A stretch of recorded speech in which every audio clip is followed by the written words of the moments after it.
Chapitre 10 Jésus-Christ. L'objet et le centre de la foi chrétienne, c'est la parole identique à l'action par laquelle Dieu, de toute éternité, a décidé pour notre bien de devenir homme en Jésus-Christ. L'est devenu effectivement dans le temps et le restera au siècle des siècles. L'œuvre du Fils présuppose ainsi celle du Père et implique celle du Saint-Esprit. Avec ce chapitre, nous abordons le centre même de la confession de foi, comme on peut en juger déjà au premier coup d'œil, par la place considérable qui occupe le second article. Il y a là plus qu'une question de rédaction.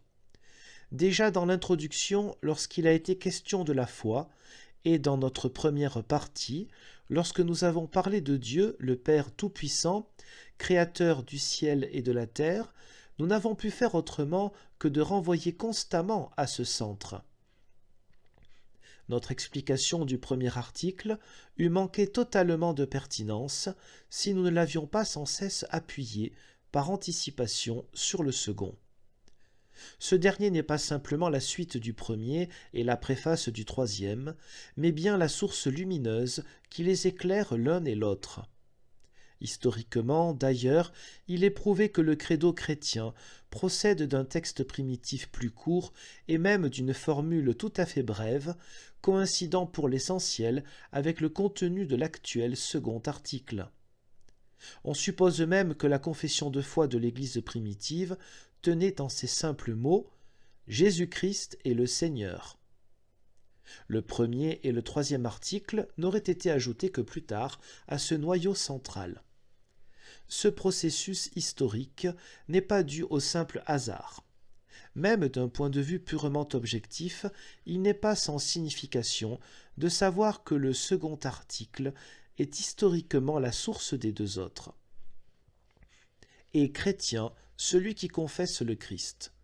Et une confession de foi chrétienne a pour objet Jésus-Christ, le Seigneur. C'est à partir de ce centre décisif et comme une explication complémentaire qu'il faut comprendre les affirmations du symbole relatives à Dieu le Père et à Dieu le Saint-Esprit. Les théologiens chrétiens ont pris un mauvais départ chaque fois qu'ils ont cherché à édifier, directement et dans l'abstrait, une théologie du Dieu créateur, malgré tout le respect et le sérieux qu'ils y mettaient. Il faut dire la même chose de ceux qui ont essayé de partir d'une théologie du troisième article, d'une théologie de l'esprit, de l'expérience spirituelle, par opposition à celle du Dieu créateur. On pourrait peut-être trouver une explication de la théologie moderne, telle que l'entend Schleiermacher, dans le fait qu'à partir de certaines prémices propres au XVIIe et au XVIIIe siècle, elle était devenue uniquement une théologie du troisième article. En se réclamant du Saint-Esprit, elle se croyait tout permis, sans se rendre compte que le troisième article n'est qu'une explication du second, une manière de préciser ce que Jésus-Christ signifie pour nous.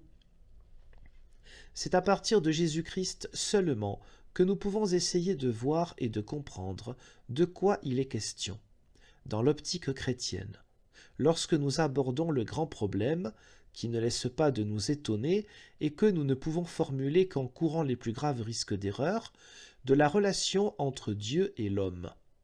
Nous n'avons qu'une réponse à ce problème, Jésus-Christ.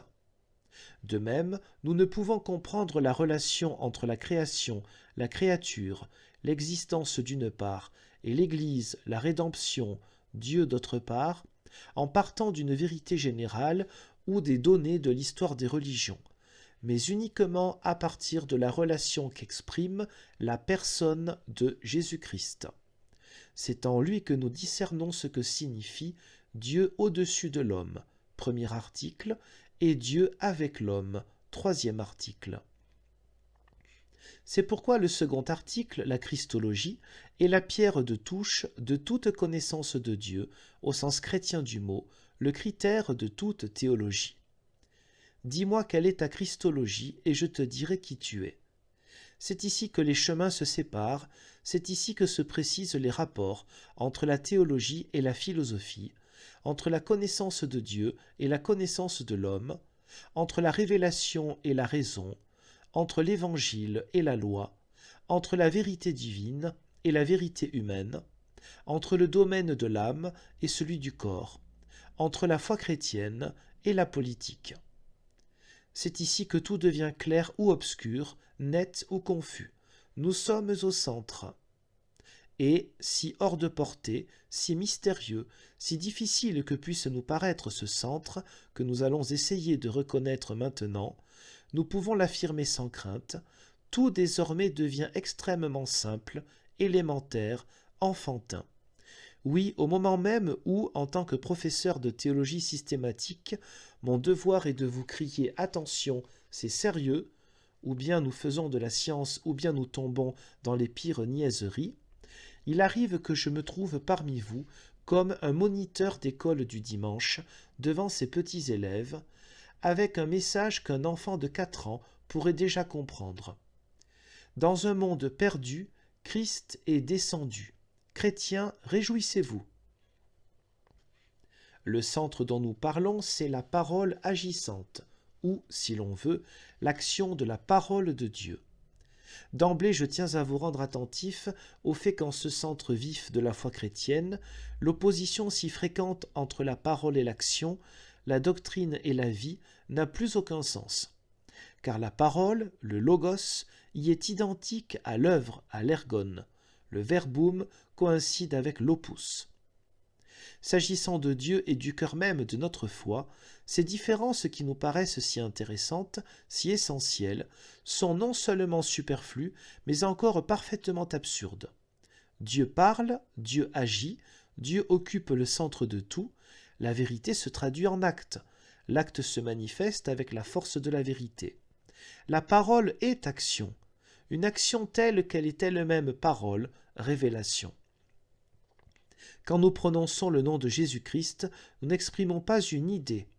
Le nom de Jésus-Christ n'est pas le simple support verbal d'une réalité supérieure. Le platonisme n'a pas à intervenir ici.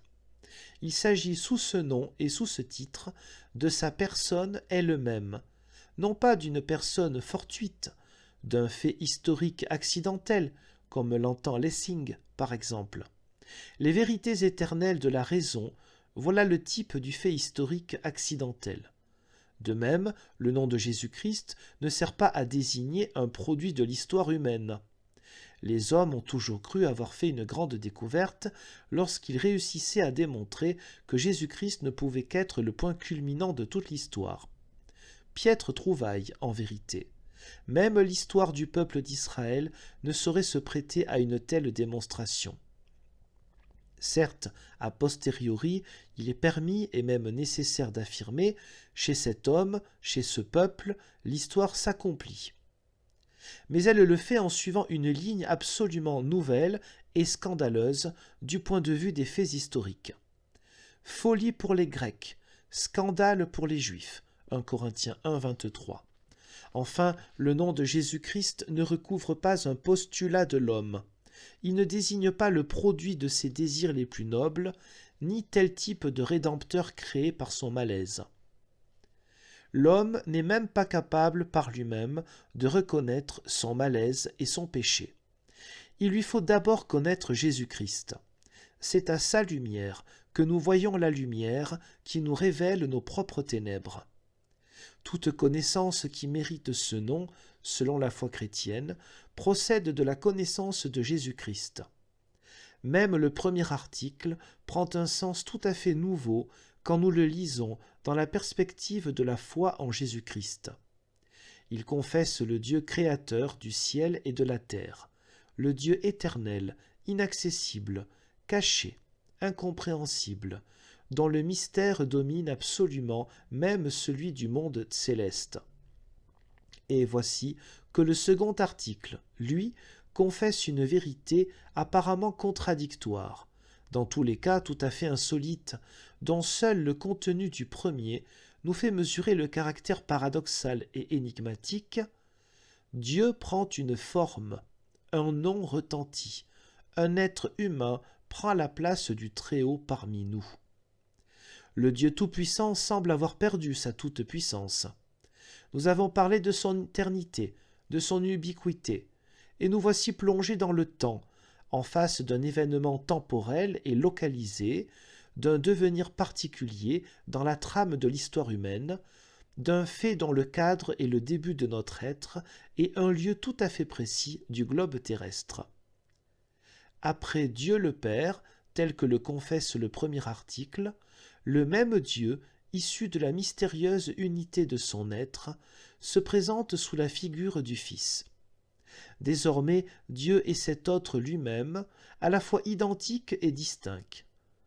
Tandis que le premier article du symbole décrit le Créateur en tant qu'il se distingue absolument de tout ce qui existe, et la créature en tant que la somme de tous les êtres distincts de l'être de Dieu, le second signifie « le Créateur est devenu lui-même créature ».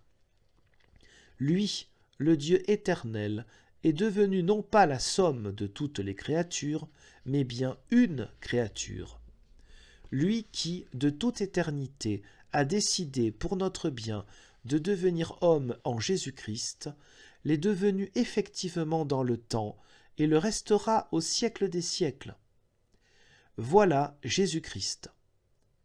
Il m'est déjà arrivé de citer le nom de la romancière anglaise Dorothy L. Sayers, qui, comme on sait, s'est tournée vers la théologie avec un intérêt remarquable.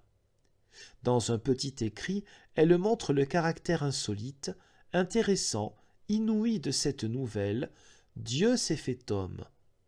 Qu'on l'imagine un beau jour à la première page d'un journal.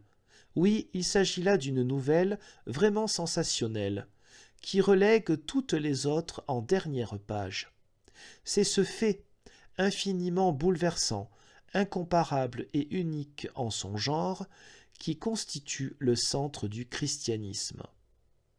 Le complexe Dieu-homme a donné lieu à toutes sortes de combinaisons à toutes les époques de l'histoire. Par exemple, la mythologie connaît l'idée de l'incarnation. Ce qui distingue le message chrétien de n'importe quelle forme de mythologie, c'est que pour cette dernière, l'incarnation n'est au fond que l'expression d'une idée générale, d'une vérité universelle. Le mythe reste dominé par le rythme des phénomènes, la succession du jour et de la nuit, du printemps et de l'hiver, de la vie et de la mort. Pour lui, la réalité a un caractère intemporel, infini. L'évangile de Jésus-Christ n'a rien de commun avec le mythe. Déjà d'un point de vue purement formel, il s'en distingue par le fait qu'il s'inscrit en plein dans l'histoire. Il affirme que dans l'existence de tel homme particulier, Dieu s'est incarné, de telle manière que l'existence de cet homme et celle de Dieu sont une seule et même chose. Le message chrétien est, à ce point de vue, pleinement engagé dans la trame de l'histoire. Il faut considérer ensemble, dans le même moment, l'éternité et le temps, Dieu et l'homme, pour saisir ce que signifie réellement le nom de Jésus-Christ. Jésus-Christ est la réalité de l'alliance entre Dieu et l'homme. Ce n'est qu'en regardant à lui que nous pouvons parler, avec le premier article, de Dieu dans les lieux très hauts, parce qu'alors nous connaissons l'homme par l'alliance qui le lie à Dieu, dans sa personne concrète, en tant qu'il est cet homme-là. De même, lorsque le troisième article nous parle de Dieu en l'homme, de Dieu œuvrant par nous et en nous, il pourrait s'agir là d'une idéologie, d'une leçon d'enthousiasme, d'une description de la vie intérieure de l'homme, de ses expériences et de ses aspirations, de la projection de ce qui se passe en nous sur une divinité imaginaire appelée le Saint-Esprit. Mais lorsque nous regardons à l'alliance que Dieu a réellement conclue avec nous, les hommes, nous savons qu'il ne s'agit pas de cela. Il nous est permis de parler avec assurance de la réalité du Saint-Esprit, en raison même de cette alliance qui proclame que Dieu, pour tous les hommes, s'est fait homme en Jésus-Christ. Ô homme, c'est pour ton bien que Dieu s'est incarné, et c'est ton sang qui coule dans les veines du Fils de Dieu. Tel est le message de Noël. Nous avons essayé d'en marquer les trois aspects. L'événement historique tout d'abord, le temps qui est le nôtre, possède un centre qui en constitue la clé. Avec toutes ses contradictions, ses sommets et ses abîmes, notre histoire se trouve placée dans une certaine relation avec Dieu. Au centre de notre temps, il y a cet événement décisif, Dieu s'est fait homme pour notre bien. Mais le caractère unique de cet événement nous oblige à reconnaître qu'il ne saurait être un simple accident, un fait historique parmi les autres. Nous sommes amenés à y voir l'événement par excellence, voulu par Dieu de toute éternité. Sous ce second aspect, le message de Noël nous renvoie au premier article du symbole. Il affirme le lien entre la création et la rédemption. Il n'est plus possible dès lors de penser au Dieu créateur, dont l'existence précède absolument celle de ses créatures, en faisant abstraction de sa volonté telle qu'elle s'est accomplie et manifestée dans le cours de l'histoire. La volonté éternelle de Dieu est inséparable de cette forme temporelle. Même du point de vue de l'éternité, il n'existe pas d'autre Dieu que celui dont la volonté s'est incarnée dans l'événement historique de son action et de sa parole. Tout cela n'a rien à voir avec la spéculation. La prédication de Jésus-Christ n'est pas une vérité parmi d'autres, elle est la vérité. Notre pensée, dès qu'elle s'oriente vers Dieu, ne peut faire abstraction du nom de Jésus-Christ. Enfin, il y a le troisième aspect du message de Noël, Dieu qui, de toute éternité, a décidé pour notre bien de devenir homme en Jésus-Christ, le restera au siècle des siècles. Du fait de son caractère historique, du fait qu'elle s'est manifestée dans le cadre de l'espace et du temps, l'alliance, ou, si l'on veut, l'unité de Dieu et de l'homme, n'est pas une vérité passagère. Jésus-Christ est le roi dont le règne n'aura pas de fin. Jésus-Christ est le même, aujourd'hui, hier, éternellement. Hébreux 13, verset 8. Telle est notre situation devant Dieu. Il nous entoure vraiment de toutes parts en Jésus-Christ. Impossible de lui échapper. Impossible aussi de retomber dans le néant. Évoquer Jésus-Christ, c'est s'engager sur un surchemin. Je suis le chemin, la vérité et la vie. Jean 14, 6. Il s'agit du chemin qui traverse tous les temps, dont Jésus-Christ lui-même est le centre. Et l'origine de ce chemin ne se perd pas dans la nuit de l'histoire. Elle correspond exactement à ce qu'il est. Enfin, ce chemin ne mène pas dans le vague, puisque tout l'avenir devant nous porte ce même nom, Jésus-Christ. Jésus-Christ est celui qui était, qui est et qui vient. Comme l'exprime la fin du deuxième article, de là, il viendra pour juger les vivants et les morts. Il est l'alpha et l'oméga, Apocalypse 1, 8, le commencement et la fin. Lorsque nous pouvons, avec le symbole, confesser le nom de Jésus-Christ, cela signifie que nous avons rencontré celui qui, même si nous l'ignorons, nous tient entièrement dans sa main. Tout cela, nous l'avons dit, c'est pour notre bien. Il faut le souligner. L'alliance de Dieu, sa révélation en Jésus-Christ, n'est pas simplement un miracle, un mystère intéressant, digne de notre plus sérieuse attention.